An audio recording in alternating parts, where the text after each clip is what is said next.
Buenos días, mi nombre es Andrés Felipe Muñoz, soy estudiante de Derecho de la Universidad San Buenaventura y hoy les voy a dar una breve descripción de capítulo a capítulo de la teoría pura del derecho de Hans Kelsen. Comenzamos con el capítulo 1 que titula El derecho y la naturaleza, el cual consta de 3 puntos. El primero, ¿qué es la teoría pura del derecho? Nos responde que es una teoría positivista general del derecho. Su objeto principal es el derecho. Nos explica cómo es, qué es y cómo se forma este. El segundo punto son ciencias de la naturaleza y ciencias sociales, causalidad e imputación. Primero tenemos a las ciencias de la naturaleza, que son un orden de sistemas relacionados los unos con los otros bajo el principio de causalidad, y este no es más que un principio de conocimiento.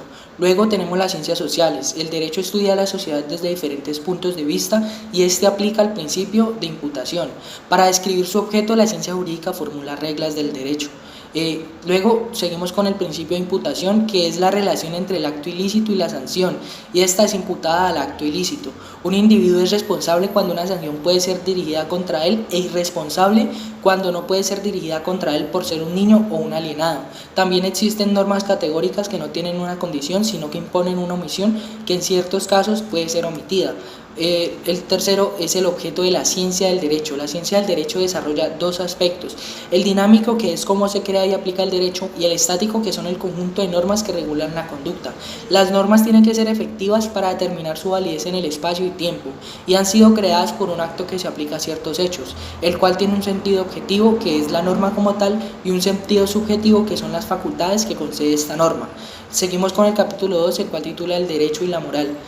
Comenzamos con derecho y justicia, que pues nos dice que la moral tiene un gran valor porque influye en el derecho, pero el derecho no da opiniones, da juicios que se mantienen en espacio y tiempo, y el derecho debe ignorar por esto la moral. La moral plantea juicios subjetivos y la justicia se debe transformar en una idea de verdad. Luego seguimos con ciencia del derecho e ideología, y pues vemos que esta teoría es antiideológica, rehúsa favorecer cualquier interés político y se preocupa por saber lo que es y puede ser.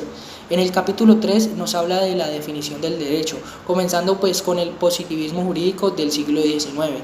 En la época el derecho se definía por el derecho natural, pero luego la burguesía liberal erradica los conceptos metafísicos y el derecho natural. Se hace un orden normativo positivo que no separa del todo de la moral, ya que debe ser equitativo. Y pues luego vemos el deber ser como categoría. La teoría presenta el derecho como un ente autónomo, separado completamente de la moral, y dice que el deber ser tiene un sentido lógico. Seguimos con el derecho como un orden coactivo, que nos dice que las normas jurídicas tienen sanciones jurídicas y estas inducen a los hombres a comportarse de cierta manera. Por cuarto punto tenemos la norma primaria y secundaria, que la primaria establece la relación entre el hecho ilícito y la sanción, y la secundaria es las que prescriben la conducta para evitar la sanción. Seguimos con el capítulo 4, que titula la obligación jurídica. Comenzamos con obligación jurídica y obligación moral, que nos dice que hay obligación jurídica cuando la norma establece la sanción a una conducta, y una obligación moral cuando las normas autorizan una conducta que se ha hecho incluso antes de la norma. Por último, en el capítulo 4 nos habla de obligación e imputación y dice que si la conducta es contraria al acto coactivo, se forma el contenido de una obligación jurídica. Ante una obligación jurídica no es necesario aplicar siempre una sanción, puesto que hay casos en los cuales la norma autoriza la conducta contraria y esto no es condición de sanción. Pasamos al capítulo 5, que es el hecho ilícito. Nos dice, primero nos plantea una pregunta: ¿es el hecho ilícito la negación del derecho? Y pues nos dice, el hecho ilícito es el cumplimiento de la norma, por lo tanto hay una relación de los dos. Un acto jurídico tiene sentido objetivo de prescribir conductas si la sanción está escrita o autorizada. Y luego nos plantea otra pregunta, diciendo que si es el hecho ilícito la conducta del individuo contra el cual es dirigida la sanción, y pues sería preciso que la sanción fuera dirigida en todo caso al autor del acto ilícito o también a varios individuos. Pasamos al capítulo 6, que es la responsabilidad jurídica. Nos habla de la responsabilidad individual y responsabilidad colectiva, que es cuando la sanción es dirigida a todos los individuos pertenecientes a una misma comunidad en la que hubo un solo autor del hecho ilícito. Seguimos con el capítulo 7, que es la ciencia del derecho y sociología jurídica. Lo primero es la negación del carácter negativo del derecho. Según el principio de causalidades, los actos jurídicos serán considerados como tales sin tener en cuenta su sentido normativo.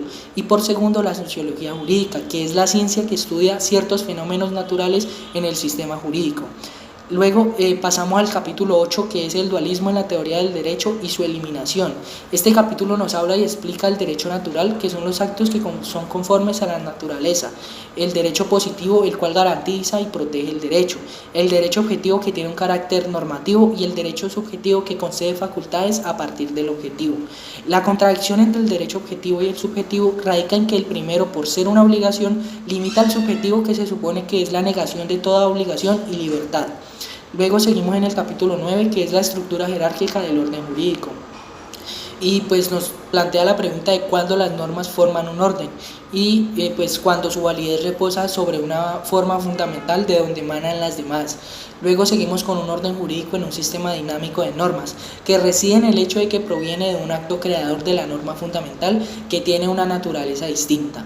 Por tercero, pues nos habla de la norma fundamental, que si es válida, el orden jurídico que se desprende de ella también lo es. Por cuarto punto, nos habla de la norma fundamental en un orden jurídico nacional, indica cómo se deben crear los demás ordenamientos.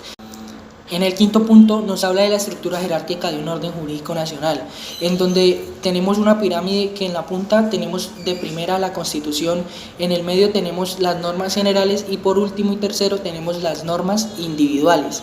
Pasamos al capítulo 10, que es la interpretación, la cual la interpretación de una ley se refiere a saber cómo aplicar una norma al caso concreto.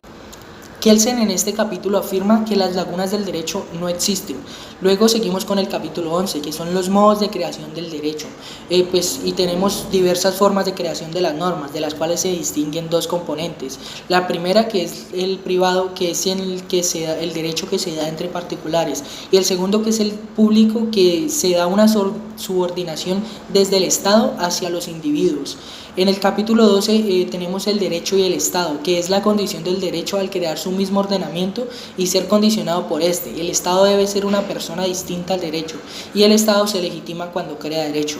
Luego seguimos con el capítulo 13, que es el derecho internacional. El derecho internacional determina las obligaciones, las responsabilidades y los derechos subjetivos del Estado.